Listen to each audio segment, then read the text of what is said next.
There are not many men of whom you can say that they changed the course of history, but the man whose memory is being celebrated here today was certainly one of them. He landed here at Samsun on the Black Sea coast of Turkey on the 19th of May, 1919. His name was Mustafa Kemal, and he'd come to start a war of liberation.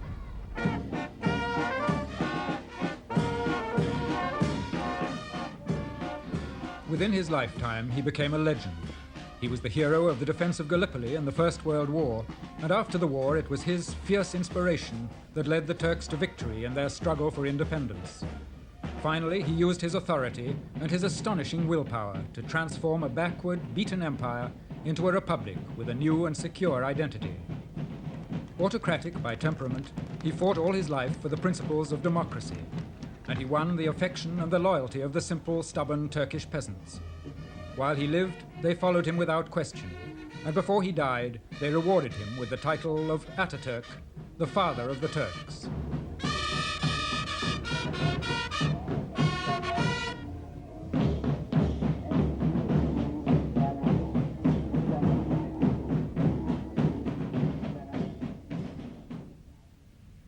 Mustafa Kemal was born in 1881 in Salonika, now the second city of Greece, but at that time still part of the Turkish Ottoman Empire. It was a cosmopolitan city where a quick-witted boy could learn much about the forces which were pulling the empire apart from within. And Mustafa Kemal was just such a boy, critical from the outset of the hidebound ways of the past, instinctively in tune with the progressive movements of thought taking shape around him. He came from a lower middle-class family who lived in this house overlooking the city. His father was a minor official, an ineffectual character who died while Mustafa Kemal was only a child. His mother was made of sterner stuff, but even she found him hard to handle. From the beginning he was obstinate, always determined to get his own way. She was a pious Muslim, and he upset her by his refusal to accept an orthodox Muslim education. Nothing would satisfy him but to go to a military school, and for the next 30 years the army was his life. He grew up in a society which was near the point of disintegration. At the end of the 19th century, the sprawling Ottoman Empire, whose dominions covered most of the Near East, part of North Africa, and reached up into Europe, was on the defensive. As the subject peoples of the Balkans struggled to throw off Turkish rule, the European powers watched for an opportunity to profit from the empire's decline.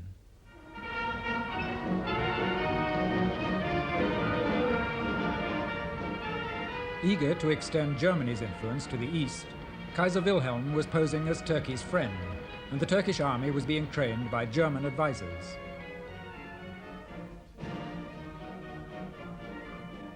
When the Kaiser paid a state visit to Constantinople, he was lavishly received by the Sultan.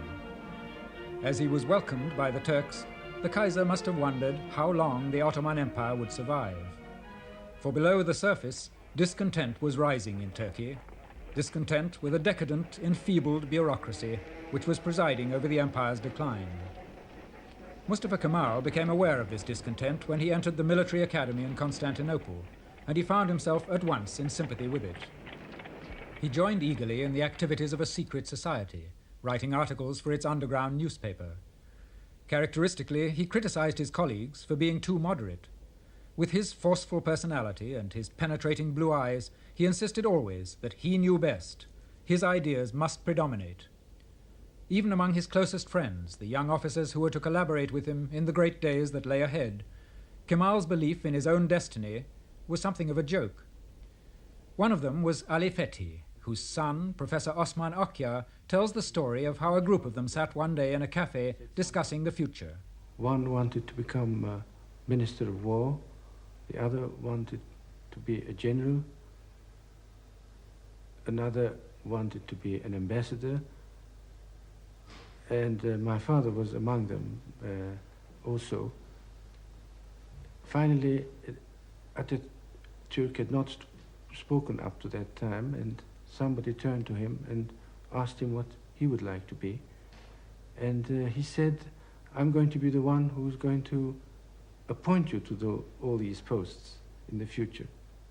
And everybody started laughing. But his opportunity was not far off. When the First World War broke out and Turkey joined in at Germany's side, he begged to be given an active post. He was appointed to the command of a division under the German general Liman von Sanders. Its headquarters were to be at Gallipoli. At the beginning of 1915, there was a stalemate on the Western Front. Winston Churchill proposed a scheme for an expedition to capture Constantinople and open a back door into Central Europe. The approach to Constantinople lay through the narrow strait of the Dardanelles. The War Cabinet in London decided to launch a naval expedition to bombard and take the Gallipoli Peninsula.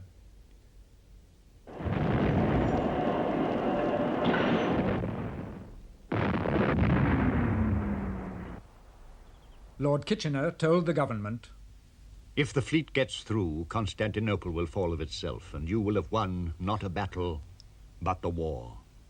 The Dardanelles were guarded only by a series of ancient forts. But although a British fleet attacked in February and again in March, it was unable to get through. The task was too much for the Navy alone, and so an army was hastily gathered and sent out to reinforce it. The problem for the Turks was to know where to expect the Allied attack. To cover all eventualities, Liman von Sanders had distributed his forces from north to south of the Straits.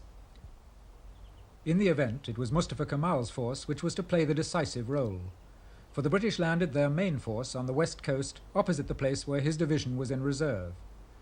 Early on the morning of the 15th of April 1915, reports began to come in of scattered landings at several points. Kemal led one battalion up towards the ridge of Chunuk Bair, from which he could look down to the beaches on the west coast. This was the decisive moment of the battle, and it was also a turning point in Mustafa Kemal's career. From the fighting that followed, he was to emerge as a national hero. This low hill dominates the peninsula. If the Allies could capture it, they would command the narrowest part of the straits, and then nothing could prevent the British fleet from forcing the Dardanelles. Mustafa Kemal realized this and acted swiftly, and what he did that morning decided the outcome of the battle. His men were tired from their climb, and he left them to rest for a few minutes while he came on ahead with a party of officers to see how the battle was shaping. He was walking up this hill when he saw coming towards him a party of Turkish soldiers pursued by the advance guard of the Anzacs. He ordered them to stand and fight, and when they protested that they'd no more ammunition, he said, "Use your bayonets." Then he sent word for his main party to come up as fast as possible and ordered the men about him to lie down, facing the enemy with their bayonets fixed. To his relief, he saw that the Anzacs too hesitated, and then they lay down. The advance was checked, and Mustafa Kemal said afterwards, "This was the moment of time that we gained." Taking advantage of it, he brought up his best regiment.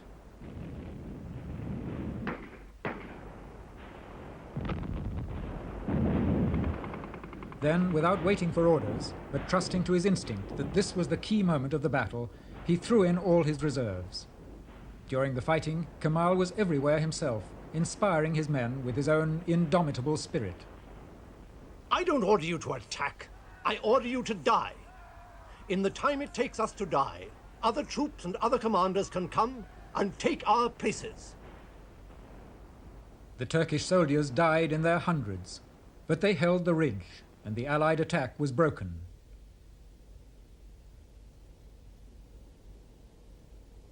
The Anzac commander proposed an immediate evacuation, but the commander-in-chief, Sir Ian Hamilton, told him, "You've only to dig, dig, dig, until you're safe. Better to die like heroes on the enemy's ground than be butchered like sheep on the beaches, like the runaway Persians at Marathon." 3 months later, in August, Hamilton launched one more attack, with fresh landings at Suvla Bay and a renewed assault on the ridge at Chunuk Bair. This time, the Anzacs won the ridge and held it for 2 days. The Turks were discouraged and exhausted, but Kemal urged an immediate counterattack. "This is our only chance. If we lose it, we may well be faced with total disaster." Liman von Sanders agreed with him. That evening I gave command of all the troops in the section to Colonel Mustafa Kemal. He was a leader that delighted in responsibility. I had full confidence in his energy. Again, the moment was critical, and the situation that faced him was a daunting one. It was not easy to shoulder such a responsibility, but as I had decided not to survive my country's destruction, I accepted it proudly. Once again, his energy and assurance rallied the Turks for a supreme effort, After a night of hurried preparations, Kemal led a dawn attack on Chunuk Bair, overwhelming the Allied line and driving the British off the ridge.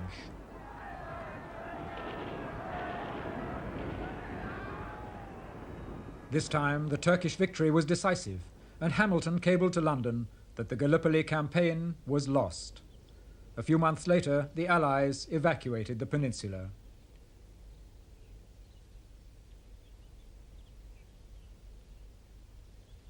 The British official historian later observed of Kemal, "Seldom in history can the exertions of a single divisional commander have exercised so profound an influence, not only on the course of a battle, but perhaps on the fate of a campaign and even the destiny of a nation."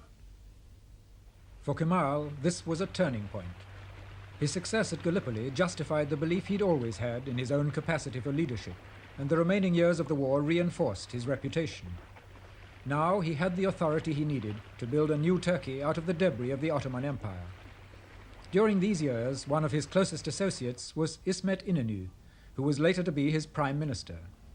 Atatürk'te okuldan yakın sınıflardayız. Orada da birbirimize yakın rütbelerde bulunduk. Ataturk and I were contemporaries at school, and we held similar rank in the army. His ambition was clear right from the start. Later, he showed an unexpected skill on the battlefield. In conditions of increased difficulty, he displayed one by one all the qualities of a great commander, emerging with honor when the armistice was concluded. There was soon no doubt that the empire was doomed. So Ataturk made up his mind that it was no longer possible to work with the Sultan's government. Kemal's thoughts at once turned to some form of resistance movement. At his house in Constantinople, he gathered round him others who shared his ideas. Their aim was to stir the Turkish nation, defeated and leaderless, to rise against its powerful enemies. It was the greed of the Allies, Britain, France, Italy and Greece, that gave Kemal his chance of success. They'd already seized the Arab provinces of the Turkish Empire, and now they planned to divide among themselves the richer parts of Turkey itself. As part of this policy, Lloyd George encouraged the Greek government to land 20,000 troops at Smyrna, on the western coast of Turkey. It was May the 15th, 1919. This was the critical moment, as Mustafa Kemal saw. By that time, the foundations of the Ottoman Empire had collapsed. All that remained was the homeland, where a handful of Turks had found refuge. The last question revolved around the partition of this remnant. There was only one decision possible in the circumstances. It was to create a new Turkish state, unconditionally independent and based on national sovereignty. The effect of the Greek landing is recalled by Professor Arnold Toynbee, who was in Turkey during the War of Independence. It had an electric effect, I think. There was a massacre, several hundred people, I think, when the Greek forces landed. They lost their heads. And anyway, the invasion of the heartland of Turkey itself, they were reconciled to the loss of the Arab provinces. They had already lost the Balkan provinces, but this made Ataturk's point that the Turkish nation was the thing they must save, and the Turkish nation was in danger of extinction. If it had been designed to make Ataturk's point, it could have been done better. Now Kemal had an unexpected stroke of luck. In Constantinople, the Allies had grown uneasy. There was unrest in the provinces, and they urged the Sultan's government to restore order. Kemal was appointed inspector of the army in a large area of Anatolia, the Turkish heartland. His orders were to put a stop to illegal activities, but there were other ideas in his mind. When he sailed from Constantinople, he was determined to use his powers to raise a revolt in Anatolia. I felt as if a cage had been opened, and as if I were a bird ready to open my wings and fly through the sky. On May the 19th, 1919, he landed here at Samsun on the Black Sea coast. In later years, when people asked him when his birthday was, Mustafa Kemal liked to say it was May the 19th, because this was the day when he started on his real life's work. on the work he'd been half-consciously preparing himself for all those years. For Turkey, too, it marked a new beginning. And as we've seen, the Turks still celebrate May the 19th as the starting point of their war of independence. For what Mustafa Kemal did when he landed here was at once to get in touch with army commanders and local government officials, but instead of carrying out the orders given to him in Constantinople, he did the exact opposite. He set on foot a popular resistance movement whose aim was to unite Turkey and to drive all foreign occupation forces out of the country. After a week, he moved inland to Amasya, a little town dramatically situated in a gorge in the mountains beneath its ruined citadel. Here he would be safer from pursuit, for by now the government was well aware of its mistake in letting him go and was pressing for his recall. Ignoring the orders from Constantinople, he appealed openly to the people of Amasya to join his new resistance movement. Citizens of Amasya, if the enemy tries to land in Samsun, we must pull on our peasant shoes, we must withdraw to the mountains, we must defend the country to the last rock. If it is the will of God that we be defeated, we must set fire to all our homes, to all our property. We must lay the country in ruins and leave it an empty desert. Here he summoned his most trusted associates to meet him and make plans for the future. The central government is under foreign dominion. The Turkish nation is determined to end its domination. We must therefore call a representative congress at Sivas. Sivas was a central rallying point, but communications were primitive. There was no railway, and the delegates who joined Kemal here had to travel great distances by carriage or on horseback over the rough Anatolian roads. In this ancient town, amongst the monuments of Turkey's Seljuk past, the delegates met to give formal sanction to the movement of popular resistance. The Congress took place in a secondary school on the 4th of September 1919. After electing Mustafa Kemal as their chairman, they approved the terms of a historic national pact. The pact insisted on the right of self-determination for the Turks within their national homeland and the rejection of all forms of foreign interference or occupation. Then, on Kemal's initiative, they broke off relations with the government of the Sultan. Now there was no going back, but the task ahead looked almost impossible. With only a handful of delegates behind him, Kemal had to revitalize a country broken and impoverished. He had no machinery of government, no financial resources, no diplomatic recognition, while against him was the legitimate government of Turkey under the domination of the Allied powers. His answer was to defy the Allies by summoning a rebel parliament to meet in Angora, now known by its Turkish name, Ankara. Angora was little more than a fortified village, but it was far removed from the decadent atmosphere of Constantinople and from the threat of foreign domination, and it had the advantage of being on a railway. Many of those in Constantinople who sympathized with the revolution managed to slip away and join the rebels in Angora. On the 23rd of April 1920, 369 members filed into a hastily converted parliament building. Now began a legendary period in which a popular government established itself in the face of every kind of obstacle, while Mustafa Kemal urged and goaded and persuaded and if need be forced its members to fight for Turkish independence. What we want to do in our situation is explainable neither in military nor in any other terms. But in spite of everything, we are going to do it. To save our country, to establish a free and civilized Turkish state, to live like human beings. While Kemal was fighting his battles in Parliament, the Sultan signed with the Allies the Treaty of Sèvres, confirming the dismemberment of Turkey. To enforce their will, the Allies, encouraged by Lloyd George, sanctioned a Greek advance into Anatolia itself. It proved a disastrous mistake, for it was here, among the simple peasant farmers of central Turkey, that Kemal's strongest support lay. As Winston Churchill wrote, "Worn down by long disastrous wars, his empire falling to pieces around him, the Turk was still alive. In his breast was beating the heart of a race that had challenged the world, and for centuries had contended victoriously against all comers." The Greeks occupied Brusa and moved forward to Eskişehir and Afyon to control the vital railway line to Angora. Twice, at the small village of İnönü, the Turks broke their attack and forced the Greeks back on Brusa.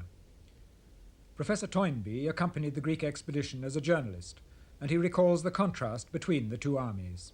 The Turkish dead were peasants, just in civilian costume, peasant costume, with rifles.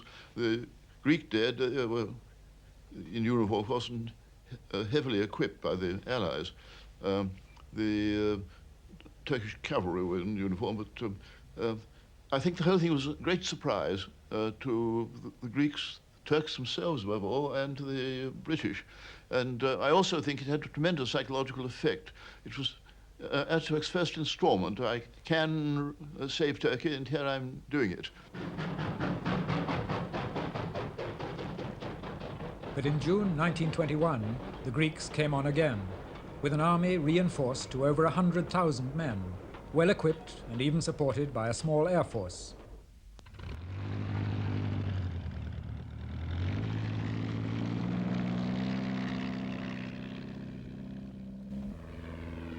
This time they captured Afyon and Eskişehir and came within striking distance of Angora itself. Kemal studied the Turkish defenses and at once ordered a general retreat. It was an alarming decision, but Kemal saw there was no choice, as his army had little equipment and no reserves. Now followed the most desperate phase of the War of Independence. Armed with special powers from the Assembly, Kemal called for a tremendous effort of national mobilization. The response was immediate and spontaneous. From all over Anatolia, the peasants came forward in their thousands. To meet the desperate shortage of equipment, workshops were improvised and blacksmiths were set to work making weapons.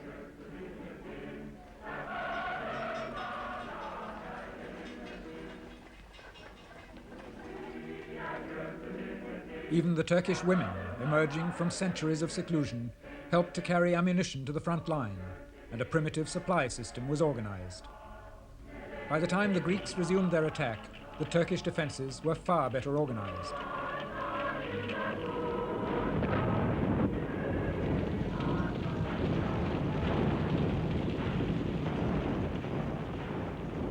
The Greeks had involved themselves in a situation where anything short of decisive victory was defeat. And the Turks were in a position where anything short of overwhelming defeat was victory. No aspect of this was hidden from the warrior chief who led the Turks. The threat to Angora was now acute. The Greeks were only 30 miles from the capital, and Kemal told his troops, "There is no defense line, but a defense area. It is the area of the whole country. No part of it can be abandoned until it is soaked with the blood of our countrymen. They must resist to the end in the positions they hold." The Greek commanders, too, urged their men on to one final effort. They tell us that Angora is behind every mountain we attack. But 16 days have passed. No Angora. They tell us that if we fall into the hands of the Turks, we'll be killed. And they drive us on with machine guns. It was here, on the banks of the Sakarya River, that the Greek advance was finally thrown back. The Turks had established a good defensive position, protected in front by the river, and with a low line of hills running behind them. They were outnumbered by something like 3 to 1, and the Greeks had more artillery. But once again, Mustafa Kemal had managed to inspire his men with something of his own indomitable spirit. And the Greeks, fighting far from their base, had difficulty in the heat of the summer in bringing up supplies and reinforcements as they needed them. If the Greeks succeeded in crossing the river and turning this position, then the road to Angora would be open to them. Several times they managed to penetrate the Turkish lines, but each time Mustafa Kemal, in spite of the fact that on the eve of the battle he'd fallen from his horse and broken a rib, managed to rally his men. He seemed to carry the whole battle plan in his head, and as the Greeks threw in one attack after another, he fought them from hill to hill and each time drove them back. For 3 weeks the battle swung to and fro, until at last the Greek commander, seeing that his men were exhausted, and with the supply lines now being threatened by Turkish irregulars, called for a retreat, leaving the Turks masters of the battlefield.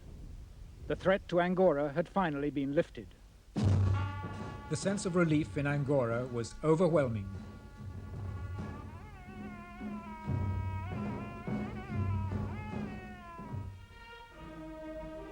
Now all that remained was to drive the occupation force out of Turkey altogether.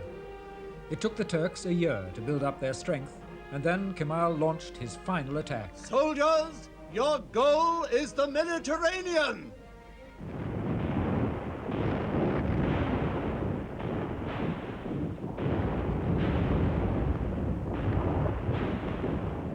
The attack took the Greeks by surprise, and almost at once they were in headlong retreat. Tragically, the Greeks, seeing that all was lost, devastated the countryside as they fell back, burning villages and blowing up lines of communication behind them.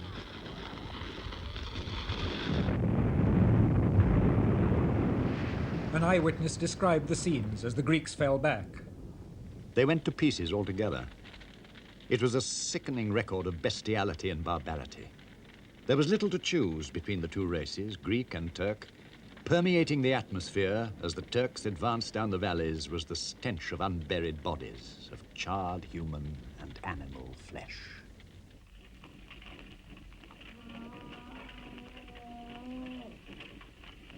It was all over in 15 days. Halide Edip, a remarkable woman journalist who had accompanied the advance, saw the Turkish cavalry entering Smyrna. In a single lightning flash, 2 long lines of horsemen drew their swords, and the sun gleamed on their steel as they galloped past us on either side. This time, the Turkish victory was complete. Here in Smyrna, on September the 10th, 1922, just 3 years after the Greeks had landed their army of occupation, Mustafa Kemal was able to realize his vision of a Turkey genuinely independent, free at last from foreign occupation. But he knew that the victory was not his alone, and he paid tribute to the peasant soldier who had fought at his side, whom he called affectionately Little Mehmet.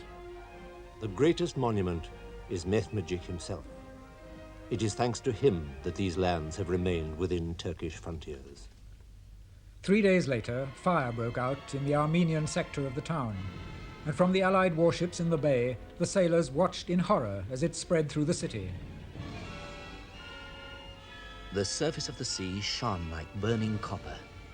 20 distinct volcanoes of raging flame were throwing up jagged, writhing tongues to a height of 100 feet. The towers of the Greek churches, the domes of the mosques, the flat roofs of the houses were silhouetted against a curtain of flame. The warships took on board as many of the terrified, homeless refugees as they could manage. No one knows how the fire started or how many people died before the flames subsided, leaving the city an empty shell. The Greek adventure had ended in disaster, and with the Greeks out of the way, the rest of the Allied powers came to terms with this obstinate Turkey they had failed to subdue. The Treaty of Lausanne recognized the boundaries of the new Turkish state, and the last foreign troops were withdrawn from Turkish soil. Lloyd George resigned, and the last Ottoman Sultan left Constantinople in a British ship. The War of Independence was over, and the Turkish Republic was proclaimed on October the 29th, 1923, with Mustafa Kemal as its first president. He was now 42, with his real life's work, the modernization of Turkey, still ahead of him. In tackling it, he found for a short time an unfamiliar ally. In Smyrna, he had met and married a young woman named Latifa.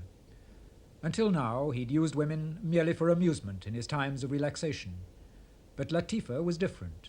Now he had a wife who seemed to embody all that he wanted for the new Turkey. She was intelligent and emancipated, and when she traveled with him through the country, he was proud to present her, unveiled, as a symbol of the future. In his house in Angora, Latifa tried to soften the harsh bachelor atmosphere to which he'd been accustomed. To find relief from his responsibilities, Kemal had indulged in long drinking bouts with his friends. Now he delighted in Latifa's company and found her support invaluable. And certainly he needed both, for the social revolution he was planning was to bring him into conflict with all the latent forces of reaction in a country still deeply conservative in its outlook. Only his strength of will could drag Turkey into the 20th century. Professor Toynbee remembers his first impression of Kemal. His whole personality was very forbidding.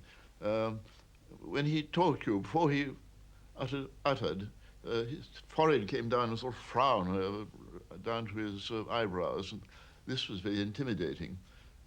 I got an impression of tremendous intellectual ability, great self-confidence, probably when once he made up his mind, pig-headedness.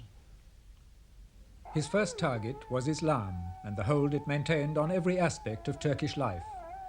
Up till now, the holy law of Islam, a legacy from the Middle Ages, had governed the lives of the people.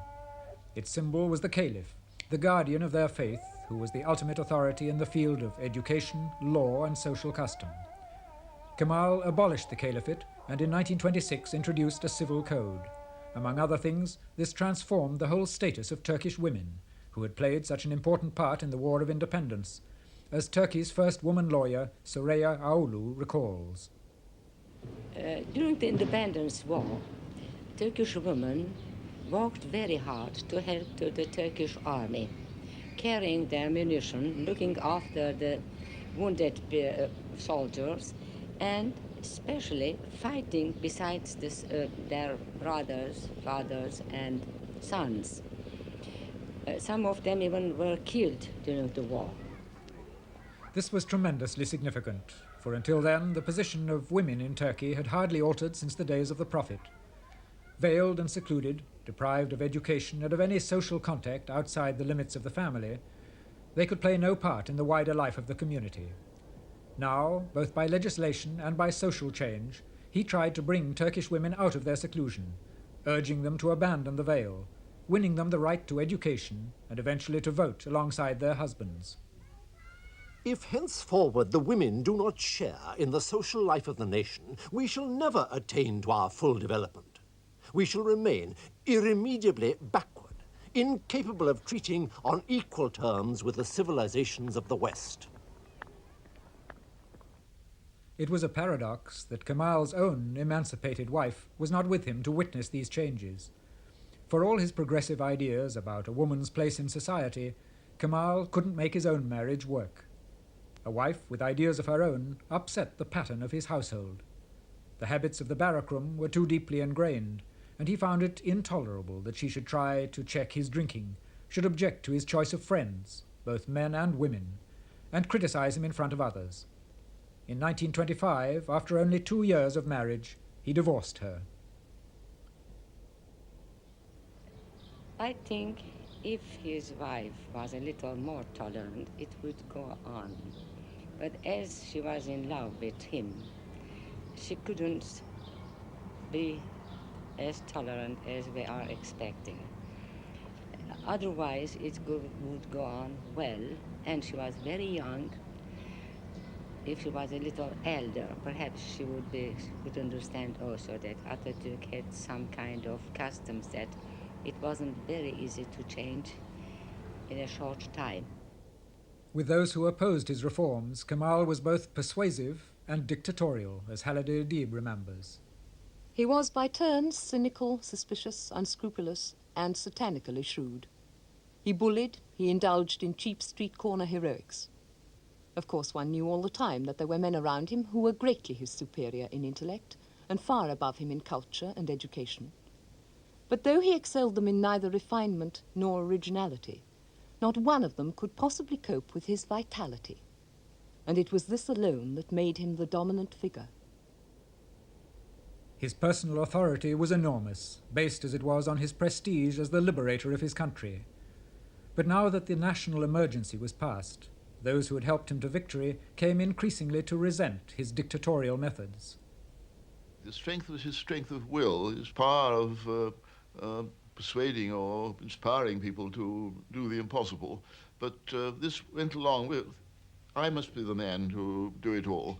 And he was pretty cold-blooded. As long as he desperately needed them, and he did need this handful of able men and women he had around him at Ankara, as long as he needed them before the war with the Greeks was won, he didn't break with them. But the moment the war was won and the pressure was off him, then he turned on them and turned them out, made it impossible for them to stay in Turkey, or really exiled them. This, I think, was pretty mean and a black mark. Despite the opposition of his friends, Kemal pressed on with a program of reforms which covered every aspect of Turkish life. Some of his reforms were apparently trivial, like the abolition of the fez. But the fez, the traditional headgear of the Turkish Muslim, was the symbol of everything that Kemal wanted to do away with.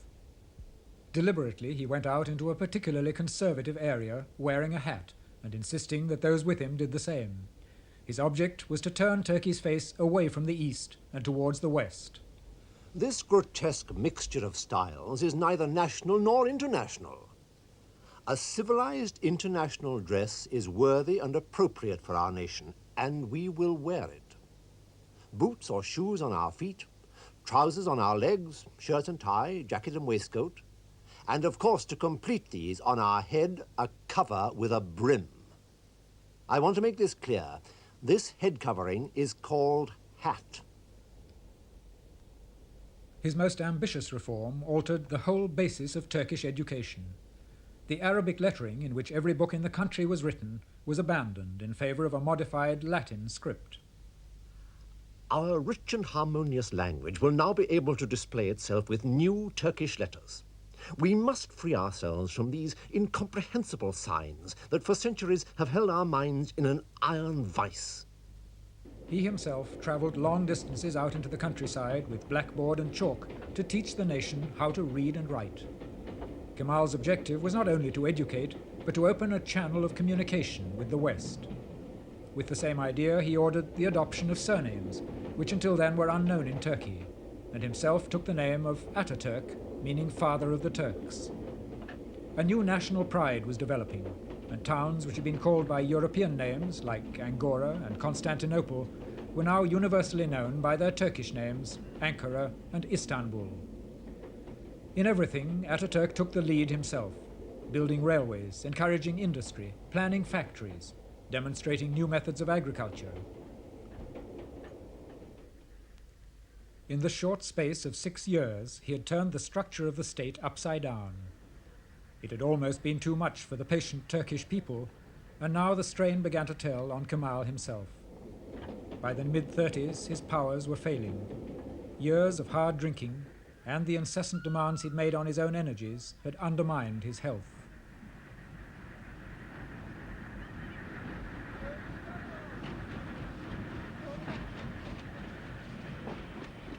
The last phase was in many ways a sad one.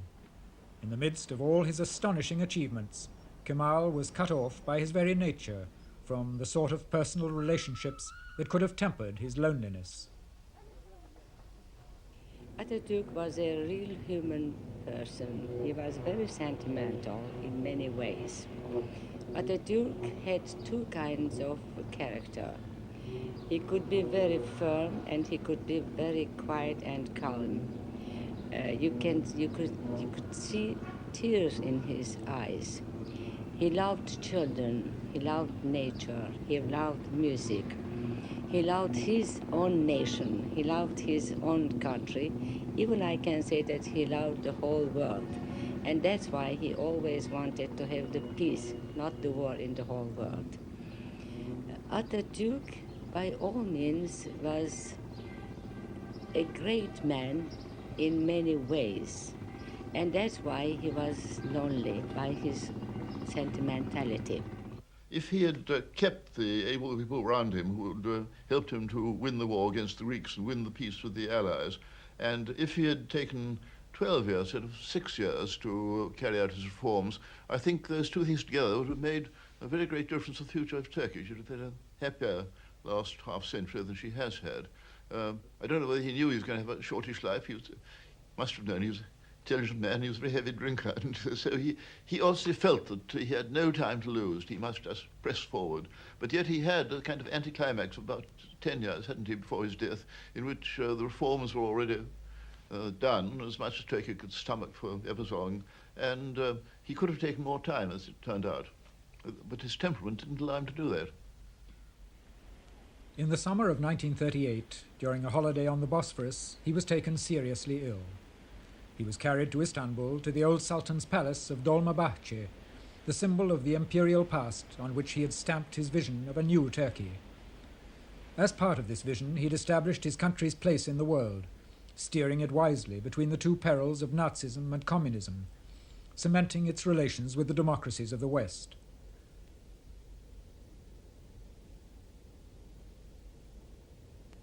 Even now, his work done, he found it hard to give up, but he could feel power slipping from his grasp.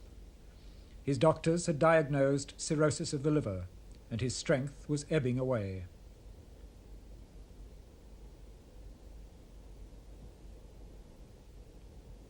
Soon after 9 o'clock, on the morning of the 10th of November 1938, he died, and his secretary, Hassan Riza, murmured, Look, a piece of history is passing away.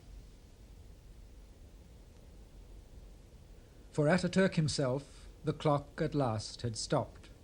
But the train of events that he'd set in motion went on in the life of a country to which he'd given a new destiny.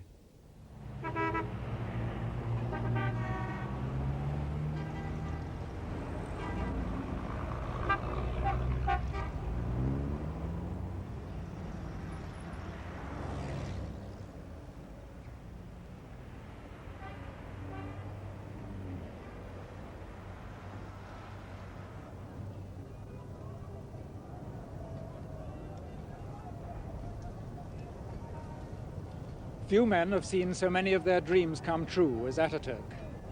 Looking out over this modern capital of Ankara, it's hard to imagine that 50 years ago there was just a village here, round the old citadel, and nothing else. Ankara is Ataturk's creation, but then so is modern Turkey. There's hardly an institution in the country that doesn't bear his stamp, over whose birth he didn't personally preside. The form of government, the laws, the social system, the alphabet, even the frontiers of the country, they were all decided along the lines he proposed, and after he'd used his own extraordinary blend of force and persuasion to win acceptance for them.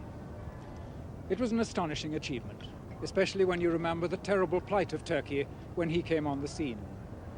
By his vision and his resolution, Mustafa Kemal built this nation. And if he was always ready to pay tribute to the courage and the steadfastness of the Turkish peasant in that long war of liberation, the Turks in turn still honor him as Ataturk, the father of the Turks.